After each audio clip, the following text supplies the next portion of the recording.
Farida Nakazibwe avuddemu omwasi ku bya Justin Nammere essaawa yonna tuyinza okulaba ku lutalo wakati wa Justin Nammere ne Farida Nakazibwe. Sheitani nze Dawton. Oh yeah. Alippye ebitambula. Kakati bwe mba mujjukira olutalo lwa Farida Nakazibwe ne Justin Nammere olwaliwo abasinga kumwe mwali temulina smartphones. Lwali lw'amaanyi nnyo okitegeera.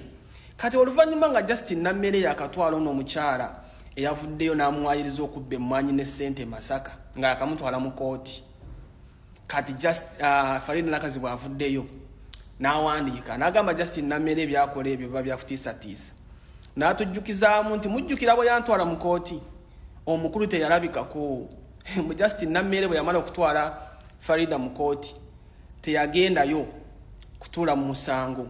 Mbu wabula oluvannyuma ennyo Farida agenda okulaba Justin Nammere ng'ali mu mawulire yeewaana nga bwe yakoze eki nga Farida bwe yamwetondedde. So kino nga kiraga nti maybe oba Justin bw'atyo bw'akola ebintu bye onale bw'atyo bw'akola ebintu bye akutiisatiisa nti agenda kusiba biki you know. So essaawa yonna olutalo lwa Honorable Minister ne Farida Nakazibwe ex wa Sekadamu luyinza okuddamu. Atalaba ku lutalo lwa Sekadamu wa Farida ne Justin temwalaba ntalo. Mabana ba TikTok omukyali bapya. Ndowooza olutalo olwo mwaluwulirira mwalulaba lwatambula nnyo nayo nagambye nti twandirulaba olutalo wakati wa Justin Nammere ate ne Farida Nakazibwe nga luze. Satono yagambye nti ekigenda kulemya Justin Nammere ne Balamu Barugara okukola emirimu gye batandika awadde ensonga zizino. Honorable Nammere ne Honorable Balamu ekiyinza okubalemesa mu ababiri okukola obulungi omulimu ogwo bannayuganda gwe baasima obulungi kababeere ba opposition oba ba government oba baaki gwe baasima ekiyinza okubalemesa okukola obulungi kati natandise okulaba bye bino wammanga. Ekisooka abantu bano ababiri buli omu akolera bosi wa njawulo. Sima bwe mukiwulira musookitegera naye kankinnyinnyonnyole eyinza okuba mpanvumu naye eyigirizaamuko. Honorable Nammere a reporting our President Museveni. Honorable Balamu a reporting our Muhoozi. Honorable Balamu ye senior minister. Honorable Nammere junior minister. Honorable Nammere a reporting ye junior minister na yate ja reporting ya singa amani. Chokata Honorable Balamu ye senior minister na yate ja reporting owa Nammere amusinga ko naye wa amani naye wa Nammere amusinga ko. Njagala owulirize bulungi. Abantu bano nabyogerako olulinjala muwulirize ebigambo byange buli wembyogera. Abantu bano mukuba pointing okusinzira kunze ze analysis zange siza muntu mulala. President Museveni yaleta Nammere na kyogera nga agenda okumuyambako okulaba alaba ministry gye bataddemu Balamu owa Muhoozi. Fena tukimanyi enkolagana ya Honorable Nammere ne Muhoozi si ennungi ennyo eri awo mubijjukira abamusindikidde drone biki na mubijjukire ebyo byakabande byaki my sisters buli wamuntu otekawo ojja kubeeranga bwini byanyima mubijjukire ebyo. President Museveni wabeera ayogera ku Balamu amurifaringako nga minister wa Muhoozi. This Balamu the minister of Muhoozi kitegeeza ye wa Muhoozi.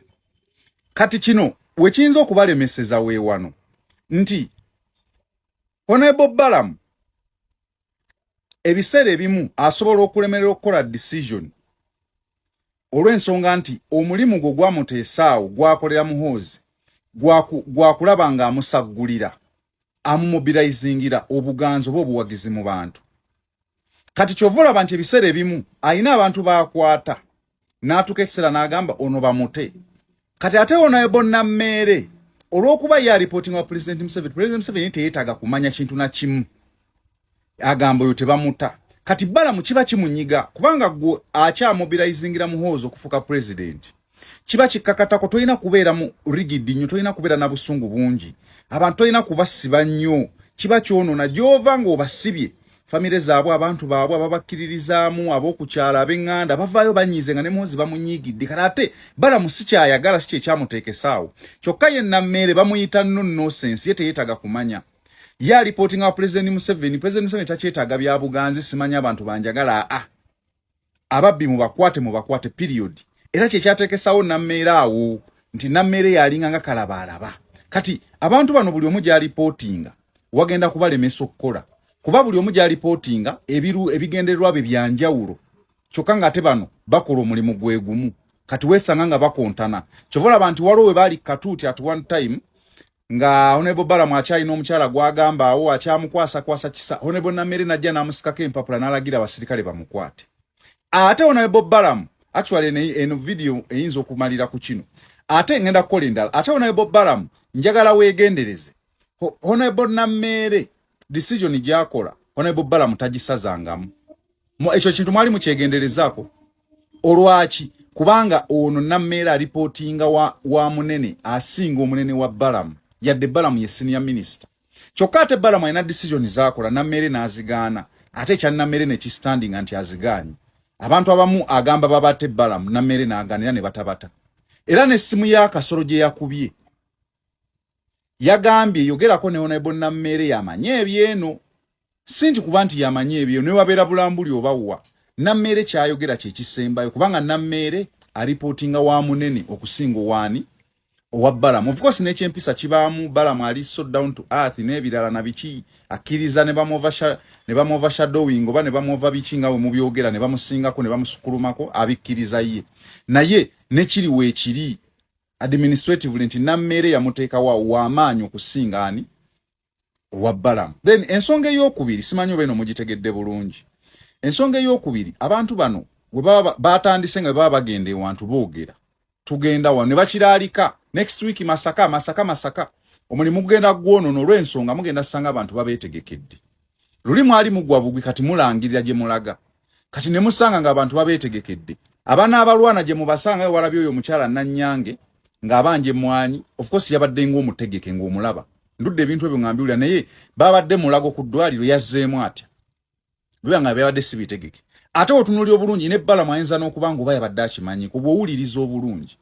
kubanga tuli ku mulago Masaka ate bye mwanyi bijjirawa ate n'amuwa omuzindalo n'amubuuza ebibuuzo bingi ng'of course ate yakugamba yabadde yayogera naye nayogera ne Honorable Namere lwaki yamukkiriza okuddamu okubyogerera mu bantu nga ne kamera nnyingi TV buli omu ba YouTube abaani ba TikTok we baba nga tebaamusudde mu ntabwe Honorable Balamu yabadde akimanyiiko era ng'ayagala oba oli awo to embarrass I'm telling you this is my analysis wabula okutambula ewamu kigenda kutta omulimu gwabwe bajja kukontana nnyo buli omu ayagala kusinga ekyokubiri baba babeetegekedde ba Edmaster n'abakya abasomesa abakozi ba gavumenti malwaliro n'ewalala ababeerezo ku bakawo baani bwe bamanya nti mujje nasobola okuwaayo wiiki nga tavaawo kasamuyitamu 3 days 4 days n'amala n'ayosa naye mubagwako osobola okumanya atakola wano abasawo tusasula 16 waliwo basatu abasatu be bakozi abalala 13 bagobeddwa ne muteekawo abalala naye buli we mulangirira bajja batega ebiwaanyi malirize ng'omulimu gufudde nga tegukyali effective nga we mwagutandika okudekeyo Honorable Muwanga Kivumbi ekkooti ebutambala munange emusomedde emisango ebiri era bwetyo nebanga emusindika kwa rimanda mpola tujja kubanga tugakutuusaako era tugwe kutegeeze otegeere nga bibadde Honorable Muwanga Kivumbi kkooti y'ebutambala olunaku olwaleero eva kumusomera emisango ebiri kino kizze oluvannyuma lw'abasajja abaamuwamba ennaku 19 emabega okumuleeta ne bamusuula ku poliisi y'e Nateete. Balooya be bategedde nti ono bamuleese ne bamusuula ku poliisi y'e Nateete. Bagenzeeyo ate poliisi y'e Nateete kwe kubategeeza nti bamaze dda okumutwala e Butambala mu kkooti. Balooya batuuse e Butambala kituufu nga Muwanga gy'ali era wayiseewo akaseera katono fayiro ya Muwanga Kivumbi n'ejja mu maaso g'omulamuzi. Omulamuzi ono kwe kusomera Muwanga Kivumbi emisango ebiri. Ogusooka ogw'okukuma mu bantu omuliro n'ekigendererwa eky'okujeemera gavumenti oba eky'okusuula gavumenti. Omusango ogwokubiri ogw'okukulembera akabinja k'abantu abakyamu era n'ekigendererwa eky'okusuula gavumenti. Gino gy'emisango ebiri gye basomedde Honorable Muwanga Kivumbi olunaku olwaleero oluvannyuma lw'okuba nti baamuwamba ennaku 19 eziyise nga teri muntu yenna amanyi. Balooya be abakulembeddwamu Medad Lubega Sseggona wamu ne Kanso Muyezi basabye omulamuzi omuntu waabwe afune bail awuze ng'ava wabweru. Ne balaga omulamuzi abantu 5 okubadde ne leader of opposition ababadde bazze okweyimirira omuntu ono nga buli kimu bakirina ekyetaagisa kkooti. Omulamuzi bano ne bamusaba n'omusaba okukakasa nti ensonga yaabwe enkulu awo omukisa n'omusibe mwennyini ayogereko gy'ali amutegeeza embeera gy'alimu. Muwanga Kivumbi ayogedde mu maaso g'omulamuzi n'amutegeeza nti abasajja okuva lwe baamukwata baamusiba ekigoye mu maaso nga bamuyingizza emmotoka ya drone, awo ekiddiridde mpaka waaviiriddeyo gibadde miggo. N'ategeeza omulamuzi bw'amulaga ekiwundu ku mutwe nti baamukuba omutwe omusaayi mungi nga gutiiriika, ne bamusuubiza n'omuleetera dokita. Olunaku lulamba lwayitawo dokita yajja nkeera. Dokita ono bwe yamutuukako n'amugamba ekiwundu kino kyali etaaze CT scan okulaba omutwe gukoseddwa kyenkana ki then bategeere ekyokkola. Dokita n'amusuubiza naye ekyokkola awo kyasobola omuyamba kumuwa bwa ddagala eriyinza okuziyiza omusaayi okutiiriika bw'ali bavudde mu kkomero oba mu abo abaamuwamba nadda ebweru agendanga ne bamukola CT scan. Byonna abyogedde, omulamuzi n'abiwulira, ekiwundu akimulaze. Omulamuzi bw'amaze okuwuliza bino byonna kwe kutegeeza ababadde mu kkooti oba kkooti nti kaakati okusaba kwonna akuwulidde n'ensonga zonna, naye Muwanga Kivumbi kaagende ku alimanda mpaka ennaku z'omwezi nga 11 ogw'omunaana, kumpi ze wiikisi 2 okuva olwaleero, akomewo then kkooti eraba oba anaasobola okufuna kkooti bail oba okuwoza nga aviira wabweru.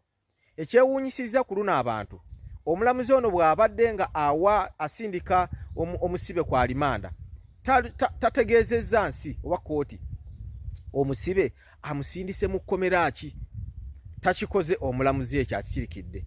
Ekintu ky'olaba nti byonna byonna bino byakumenya mateeka, kubanga omusibe abantu be ab'eŋŋanda, abantu be balooya baba balina eddembe ne mwennyini omusibe okuvaawo ng'amanyi nti agenda mu kkomera lino.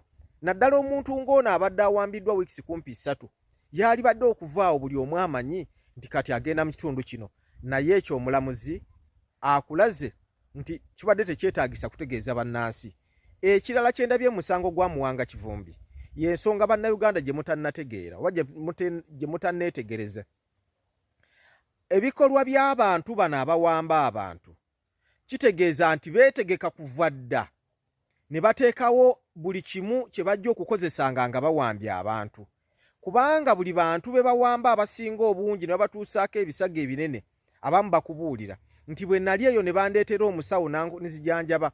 Kitegeeza nti abasajja bajje n'Omuseveni bano beeteekateeka kuva dda nti walibeerawo bannayuganda be bali babatulugunya. N'olw'ensonga eyo katufune n'abasawo era mu guruupu eyo mulimu n'abasawo be baawa emirimu, nga bano emirimu gyabwe baagibawa kweteekerateekera abali babatulugunyiziddwa. Kino ekikolwa kikyamu nnyo, tukivumirira. Kitegeeza nti abasajja bo mu bwongo bwabwe baali prepared kuva dda nga bakola ebikoosi by'abantu abatulugunya abantu ne bateekawo n'abasawo be balireetanga omwo bakuweeko obujjanjabi obwo obusookerwako. Bino byonna byonna tubirabye. Amiini omulembe gwe ate kino tekyaliwo, naye tulina abantu abeetegese ne bafuna n'abaana b'abantu abaasoma okuwonya abantu mu malwaliro, nga n'amalwaliro teri basawo, bo bano nga baabateeka eno bali kuwonya be kugezaako kukendeeza bulumi ku bantu batulugunyizibwa. Kitalo nnyo. Ninze Henry Maganda Matiya Kyolo otudde kati katulinde Katonda naidi oba Muwanga Kivumbi anaatuuse na ku omwezi nga 11 omwezi ogwidda nga kaali mulamu. Era Katonda naidi n'omulamuzi niba kamabe Muwanga Kivumbi bamutwaire mu ikomera ki oba bamwiziza era mu safe house. No one knows. Honorable Goretti Namuga avuddeyo ne yeebaza abantu avuddeyo mu bungi olunaku lwa yesterday okubanga balonda. Alina byayogeddeko ebitatambudde bulungi. This is to appreciate all of you fellow Ugandans who reserved time to participate in the election of your local council chairpersons. Those are the LC1 chairpersons. The election that took place yesterday, the 28th of July, 2026. I want to appreciate all of you that participated.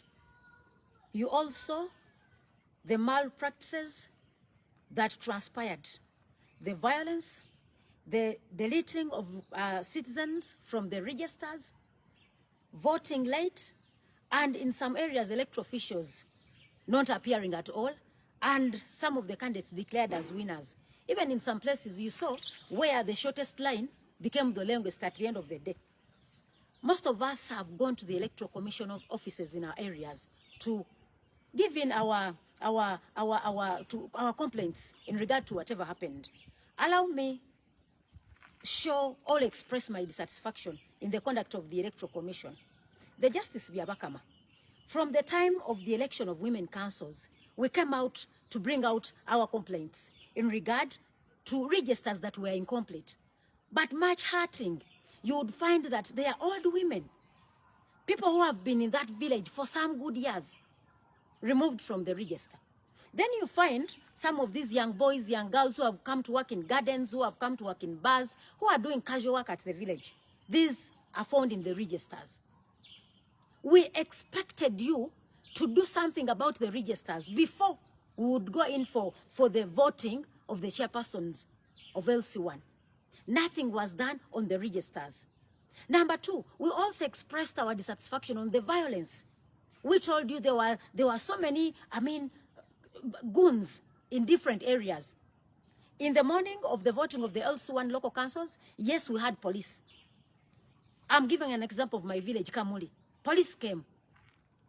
When they read the register, most of the landlords in the area, old men and women, most of them were not in the register. Still, to make matters worse, some women who were part of the register at the voting of the women councils, in this register, some of them did not appear. For those who were not in the previous register, then those appeared again. Then you would find that some names were read twice. We asked the gentleman, why do you skip some papers? You would read from this, then you realize that he's skipping a few of these papers. Then we tell him, why don't you allow somebody stand there and makes a follow-up to find out whether you are reading each and every name? They were untouchable. At the end of the day, we agreed as citizens of that village that, you know what, we have these old men here, we know them. They have been at this village. A village is not like a town. We know who sleeps where, who stays where, who is somebody's daughter. You know, we agreed. Then the policeman said, you know what, let's stay these elections till when we've sorted out some of these messes. At around 3:30, some new faces come. But to make matters worse, they deployed the army. They brought some, they were in uniform, but they had covered their faces. In the local council elections, you bring UPDF, you bring SFC. The intention was to cause violence, kill. They were looking for me. Incidentally, I disappeared from the village. I stayed in somebody's house up to some time. I looked for ways of escaping in line of my own security. That aside, most of the villages in Zimbabwe, the same happened. Kalgubu, this was majorly in Mitete sub-county. But I also saw other areas like people from Chabi, this is Remiaga constituency. Then Maogola West, where Honorable Anifa comes from. The complaints were simply too many. But for me, where my disappointment is, we had complained about the registers because all these complaints arose out of the incomplete registers. It is so hurting to a landlord of a village to, not to appear in a register. And then the employees you've brought to work at your garden are registered. They vote for you, your LC1 chairpersons. I looked at some old men and women from our village. I asked them, how do you feel when your name is read, you are that side, when your colleagues, your age mates this side have not been registered? Automatically, that went unchecked. Today, our registrar goes to Zimbabwe local government, to Zimbabwe returning officer. Do you know what the guy tells him? For me, it doesn't matter how the election took place, as long as, somebody came and they voted. I want to inform Mr. Elijah, the returning officer of Zimbabwe. You occupy that office in public trust. And this goes out to all occupants and bearers of public offices. You occupy those offices for and in the interest of the people of the Republic of Uganda. You are paid taxpayers' money. You are expected to deliver your assignment up to the expectations of the people.